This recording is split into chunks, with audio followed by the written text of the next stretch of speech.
नमस्कार, आप देख रहे हैं इंडिया डेली 24/7। मैं हूं आपके साथ विवेक शांडिल। एक खास पेशकश लेकर हाजिर हैं इंडिया रिपोर्टर्स।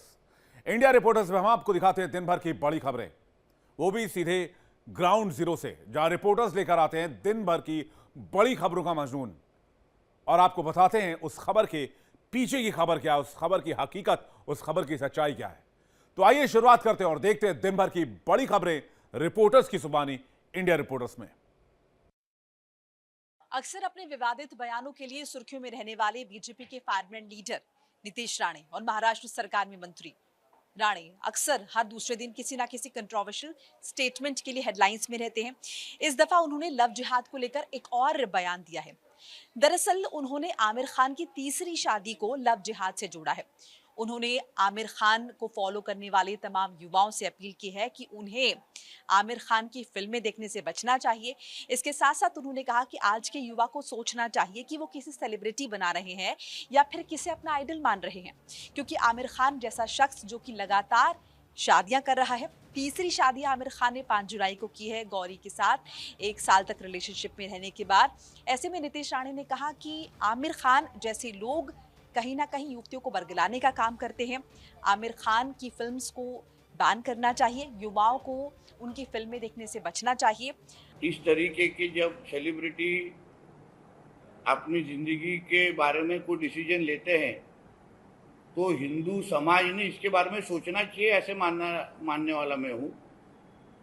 लव जिहाद के ब्रांड एम्बेसडर तो आमिर खान बनते नहीं जा रहे, इसलिए हिंदू समाज ने और हिंदू युवाओं ने जो जो इनके पिक्चर देखते हैं, जो जो इनके मूवीज देखते हैं, उन्होंने सोच समझ के ऐसे लोगों को बड़ा करना चाहिए।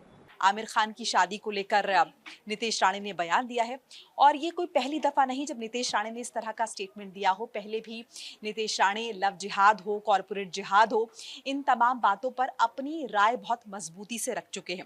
लेकिन इस बार चूंकि उन्होंने बॉलीवुड के मिस्टर परफेक्शनिस्ट कहे जाने वाले आमिर खान की शादी को लेकर निशाना साधा है, ऐसे में इस मामले पर अब बयानबाजी होना तेज मुमकिन है। पूरे तरीके से मुमकिन है कि बॉलीवुड की तरफ से भी इस तरह के स्टेटमेंट्स आए। हो सकता है कुछ फेवर में आए और कुछ अपोजिशन में आए, लेकिन फिलहाल नीतीश राणे ने जिस तरीके से आमिर खान की शादी को लेकर निशाना साधा है, आपको याद होगा ये कोई पहली बार नहीं है। आमिर खान पहले भी राजनीतिक हस्तियों के निशाने पर रहे हैं, कभी अपनी शादी को लेकर, कभी ये कहकर कि भारत में टॉलरेंस की कमी है, सहिष्णुता नहीं है, तब भी आमिर खान इस तरीके से निशाने पर रहे थे। और अब जब उन्होंने तीसरी शादी की है, क्योंकि हमने देखा सोशल मीडिया पर भी आमिर खान लगातार ट्रोल रहे हैं किस तरीके से उन्होंने उम्र के इस पड़ाव में आकर शादी जैसा बोल्ड डिसीजन लिया। 2 तलाक पहले आमिर खान के हो चुके हैं, लेकिन आमिर खान ने अब जब शादी की है, ऐसे में एक बार फिर से उन्हें लेकर खबरों का बाजार गर्म हो गया है। नीतीश राणे ने हिंदू समाज से अपील की है कि उन्हें आमिर खान जैसे लोगों की फिल्में देखने से बचना चाहिए। साथ साथ इस बात पर दोबारा गौर करना चाहिए, क्या आमिर खान जैसी विचारधारा रखने वाले लोगों को उन्हें फॉलो करना चाहिए या फिर नहीं। कैमरामैन मृत्युंजय के साथ मैं मोनिका सिंह, इंडिया डेली के लिए। जम्मू कश्मीर की राजनीति का सियासी घमासान अब अदालत तक पहुंच चुका है। मुख्यमंत्री उमर अब्दुल्ला के उस बयान को लेकर जिसमें उन्होंने आरोप लगाया था कि बीजेपी के एक पदाधिकारी ने उनके पार्टी के एक विधायक को 20 से 30 करोड़ रुपए का ऑफर दिया था। भारतीय जनता पार्टी ने अब मानहानि का मुकदमा दायर कर दिया है। बीजेपी का कहना है कि मुख्यमंत्री ने बिना किसी सबूत के पार्टी पर गंभीर आरोप लगाए हैं, जिससे पार्टी की छवि को नुकसान पहुंचा है। पार्टी का दावा है कि ऐसे आरोप न केवल राजनीतिक मर्यादा के खिलाफ है, बल्कि कानून की नजर में भी चुनौती दिया जा सकते हैं। अब सवाल यह है कि आखिर मानहानि का मामला होता क्या है।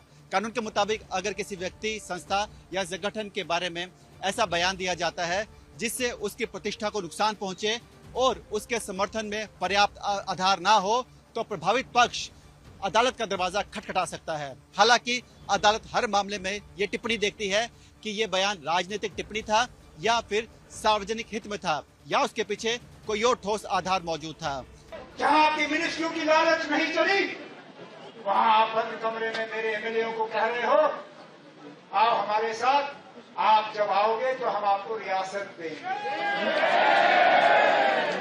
अल्लाह गवाह है, अगर मेरे जम्मू के एक एमएलए ने मुझे कमरे में आके ये बात नहीं कही हो, सुप्रीम कोर्ट का बीजेपी का एक ओहदेदार, सुप्रीम कोर्ट का वकील, बीजेपी का ओहदेदार मेरे एक जम्मू के एमएलए को बंद कमरे में कहता है हम 20 से 30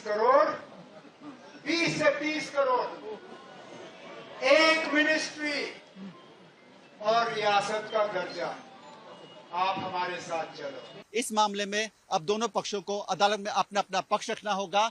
बीजेपी को यह बताना होगा कि मुख्यमंत्री के बयान से उसकी प्रतिष्ठा को किस तरह से नुकसान पहुंचा है, जबकि उमर अब्दुल्ला को अपने आरोपों के समर्थन में अदालत के सामने अपनी दलीलें और उपलब्ध साक्ष्य पेश करने होंगे। ऐसे मामले में अदालत केवल राजनीतिक बयानबाजी नहीं बल्कि तथ्यों और सबूतों और कानूनी कसौटी पर पूरे विवाद को परखती है। इसीलिए इस मुकदमे का परिणाम इस बात पर निर्भर करेगा कि दोनों पक्ष अदालत के सामने क्या पेश करते हैं। फिलहाल बीजेपी द्वारा मानहानि का मुकदमा दायर किए जाने के साथ यह विवाद अब राजनीतिक मंच से निकलकर न्यायिक प्रक्रिया का हिस्सा बन चुका है। अब सबकी नजरें अदालत की अगली कार्रवाई पर होंगी। कैमरामैन सूर्य के साथ विकास अब्रोल, इंडिया डेली 24/7 के लिए जम्मू से। सोमवार को दिल्ली की पटियाला हाउस कोर्ट की स्पेशल एनआईए कोर्ट ने लाल किले के बाहर हुए कार बम धमाके मामले में मारे गए पीड़ित और विस्फोट में मारे गए उमर नबी के अवशेषों के अंतिम संस्कार की इजाज़त एनआईए को दे दी है। लेकिन इस मामले की सुनवाई करते हुए कोर्ट ने एनआईए को ये भी कहा कि अंतिम संस्कार करते हुए तमाम अवशेषों की धार्मिक मान्यताओं और पूरे मान सम्मान का विशेष ख्याल रखा जाना चाहिए और धार्मिक मान्यताओं के आधार पर ही तमाम अवशेषों का जो अंतिम संस्कार है उसकी प्रक्रिया को पूरा किया जाए।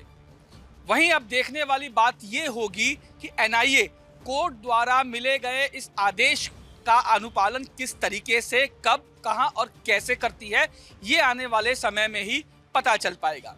लेकिन कोर्ट ने अपने इस आदेश को पारित करते हुए एक बात और कही। कोर्ट ने एनआईए को ये कहा कि तमाम अवशेषों का अंतिम संस्कार करने के बाद एनआईए तमाम अवशेषों की जो कंप्लायंस रिपोर्ट है वो भी उसे कोर्ट में दाखिल करना होगा। यानी एनआईए जब तमाम अवशेषों का अंतिम संस्कार कर देगा तो पूरी प्रक्रिया की एक कंप्लायंस रिपोर्ट बनाएगा और उस कंप्लायंस रिपोर्ट को वो पटियाला हाउस कोर्ट की स्पेशल एनआईए कोर्ट में दाखिल भी करेगा। वहीं अगर इस विस्फोट की बात कर ली जाए तो नवंबर 2025 में लाल किले के बाहर कार बम धमाका हुआ था। जिस वक्त ये धमाका हुआ था उस वक्त आसपास बहुत लोग मौजूद थे, बहुत भीड़ मौजूद थी। इसीलिए ये धमाका इतना जोर का था कि आसपास खड़े लोगों के चिथड़े उड़ गए थे। ऐसे मामले में उन चिथड़ों को इकट्ठा करके उनकी पहचान करना, डीएनए करना और डीएनए के बाद ये देखना कि ये जो चिथड़े हैं ये वाकई में उस कंसर्न पर्सन के ही हैं या किसी और के। इसीलिए इस मामले में इतनी देर लगी और इस मामले को यहाँ तक आने में इतनी प्रक्रियाओं से जूझना पड़ा, ऐसा एनआईए का कहना था पटियाला हाउस की स्पेशल एनआईए कोर्ट में। वहीं अगर बात की जाए सोमवार को होने वाली सुनवाई की तो सोमवार को यानी आज जो सुनवाई पटियाला हाउस कोर्ट की जो स्पेशल एनआईए कोर्ट है उसमें हुई, उसमें एनआईए ने साफ तौर पे ये कहा कि इतना वक्त इसलिए लग गया था क्योंकि तमाम अवशेषों की डीएनए रिपोर्ट तैयार करनी थी और फॉरेंसिक जांच भी की जानी थी।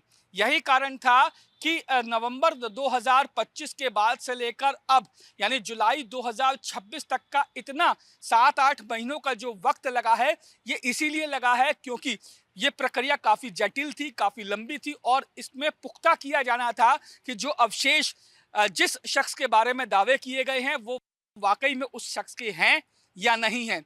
अब जब ये तमाम चीज़ें क्लियर हो गई हैं कि जो अवशेष मिले हैं वो किन किन लोगों के हैं और किन किन धार्मिक मान्यताओं के आधार पर वो लोगों का अंतिम संस्कार करना है, तो अब जब ये चीज़ें पूरी हो गई हैं तब एनआईए ने पटियाला हाउस कोर्ट की स्पेशल एनआईए कोर्ट में ये कहा कि अब इस मामले से यानी अवशेषों की पहचान और उनके डीएनए टेस्ट करवाने से जुड़ी जो प्रक्रियाएं हैं वो तमाम प्रक्रियाओं को पूरा कर लिया गया है और अब आगे इस मामले में और आगे की जांच या प्रक्रियाएं या तमाम चीज़ों को जो है वो किया जाना ठीक नहीं है। हमारी जांच पूरी हो चुकी है अवशेषों को लेकर, तो अब इनका अंतिम संस्कार कर दिया जाए। वीडियो जर्नलिस्ट रविंदर के साथ रजनीश शर्मा, इंडिया डेली, दिल्ली। सावन से पहले काशी में तैयारियां जोरों पर की जा रही है। बता दें सावन आने वाला है और सावन से पहले हर तरीके की व्यवस्था श्रद्धालुओं के लिए की जा रही है। इसी क्रम में सुरक्षा व्यवस्था की बात की जाए तो काशी में इस बार पुलिस की अनोखी सुरक्षा व्यवस्था देखने को मिलेगी, जहां बस स्टैंड, रेलवे स्टेशन सहित तमाम स्थानों पर जहां भारी संख्या में कांवड़ जुटते हैं, उन स्थानों पर पुलिसकर्मी जो होंगे वो खुद कांवड़ के भेष में रहेंगे, जिससे उन्हें पहचान पाना संभव नहीं होगा। बता दें काशी बाबा विश्वनाथ के दरबार में सावन भर के आंकड़ों की बात की जाए तो इस बार 80 लाख श्रद्धालुओं के पहुंचने की उम्मीद है और इस बार जो 80 लाख श्रद्धालु पहुंचेंगे उन्हें सुगमता से और सुरक्षित दर्शन कराने के लिए मंदिर प्रशासन और जिला प्रशासन साथ में पुलिस प्रशासन ने भी अपनी कमर को कस लिया है। इसी क्रम में निर्णय लिया गया है कि जो इस बार पुलिसकर्मी रहेंगे वो कांवड़ के भेष में रहेंगे, जिनकी ट्रेनिंग अभी से ही कराई जा रही है और सावन के पहले ही उन्हें तैनात कर दिया जाएगा बस स्टैंड पर, रेलवे स्टेशन और तमाम स्थानों पर।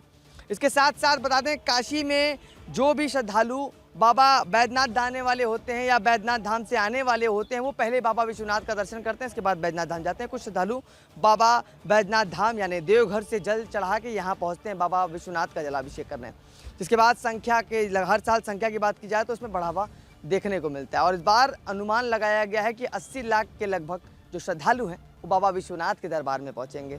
मंदिर प्रशासन की बात की जाए तो मंदिर ने भी श्रद्धालुओं के लिए खास व्यवस्था की है। इस बार मंदिर का ये प्रयास है कि जल्द से जल्द जो श्रद्धालु हैं वो मंदिर में प्रवेश करें और बाबा विश्वनाथ का जलाभिषेक कर पाएँ, क्योंकि हर बार जो श्रद्धालु होते हैं वो लगभग 3 से 4 किलोमीटर लंबी लाइन में खड़े होते हैं और मंदिर में प्रवेश करते हैं और दर्शन करते हैं। इस बार जो ये लाइन है, मंदिर प्रशासन का प्रयास है कि इस बार जो लाइन है उसको छोटी की जाए ताकि जो श्रद्धालु हैं वो तुरंत मंदिर में प्रवेश करें और बाबा विश्वनाथ का दर्शन कर पाएँ। इसलिए एंड टू एंड बैरिकेडिंग व्यवस्था की गई है, जहां जिगजैग बैरिकेडिंग के माध्यम से श्रद्धालु प्रवेश करेंगे मंदिर में और बाबा विश्वनाथ के गर्भगृह तक पहुंचेंगे, बाबा का जलाभिषेक कर मंदिर से बाहर निकल जाएंगे। श्रावण मास 30 जुलाई से शुरू हो रहा है, जिसमें 4 सोमवार पड़ रहे हैं। विभिन्न श्रद्धालु और कांवड़िए प्रयागराज से जल उठाकर बाबा विश्वनाथ तक आते हैं। उसके लिए डेडिकेटेड लेन एक दी जाती है। उस डेडिकेटेड लेन का भ्रमण पुलिस आयुक्त महोदय और जिलाधिकारी साहब ने अपने सभी अधीनस्थ सभी विभागों के साथ भ्रमण कर लिया है, जिसमें जितने भी कांवड़ संघ वाले हैं, रास्ते में पार्किंग स्थल है, होल्डिंग एरिया है, वहाँ पे आवश्यक जो व्यवस्था है उसके लिए निर्देश दिए हैं।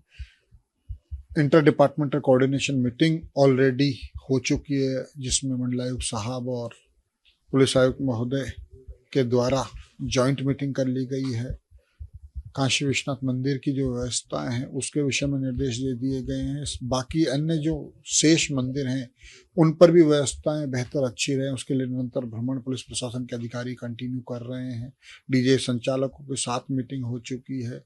मंदिर प्रशासन लगातार उन श्रद्धालुओं से अनुरोध भी कर रहा है कि जो स्वस्थ नहीं है, जो सक्षम नहीं है लाइन में खड़ा होने के, वो मंदिर में ना आए, घर बैठ करके ही बाबा विश्वनाथ का लाइव दर्शन करें, जो कि फेसबुक और यूट्यूब के माध्यम से लगातार लाइव स्ट्रीम कराया जाएगा। उनका दर्शन पूजन लोग कर सकते हैं। साथ ही साथ जो छोटे बच्चे हैं अगर भीड़ में परेशान होते हैं उनके लिए ये चॉकलेट की व्यवस्था की गई है, ORS की व्यवस्था की है, तमाम तरीके की व्यवस्था की गई ताकि जो बच्चे हैं उन्हें भी परेशानी ना हो। लाइन में अगर बच्चे अपने परिजनों को परेशान करते हैं, जो छोटे बच्चे होते हैं गोद में, जो लाइन में ज़्यादा बेचैन होते हैं, उनके लिए भी मंदिर प्रशासन द्वारा खास व्यवस्था कराई जा रही है ताकि उन्हें तुरंत गर्भगृह के पास भेज के बाबा का दर्शन कराया जाए। तो सावन से पहले काशी में तैयारियां जोरों पर है। इसी क्रम में सुरक्षा हो, चाहे दर्शनार्थियों की सुगम दर्शन की व्यवस्था हो, सभी पर प्रशासन की निगाह है और प्रशासन जुट चुकी है और मार्ग भी चिन्हित कर लिया गया है जहां से कांवड़ियों को प्रवेश दिया जाएगा। वाराणसी से इंडिया डेली के लिए नित्यानंद मिश्रा। इंडिया रिपोर्टर्स में फिलहाल इतना ही। वक्त एक छोटे से ब्रेक का है, बने रहिए इंडिया डेली 24/7 के साथ। देखिए इंडिया डेली 24/7 अब आपकी स्मार्ट टीवी पर। इंडिया डेली मौजूद है सभी डिजिटल प्लेटफॉर्म पर लाइव और लगातार। इंडिया डेली 24/7 हर दिन राष्ट्र को समर्पित।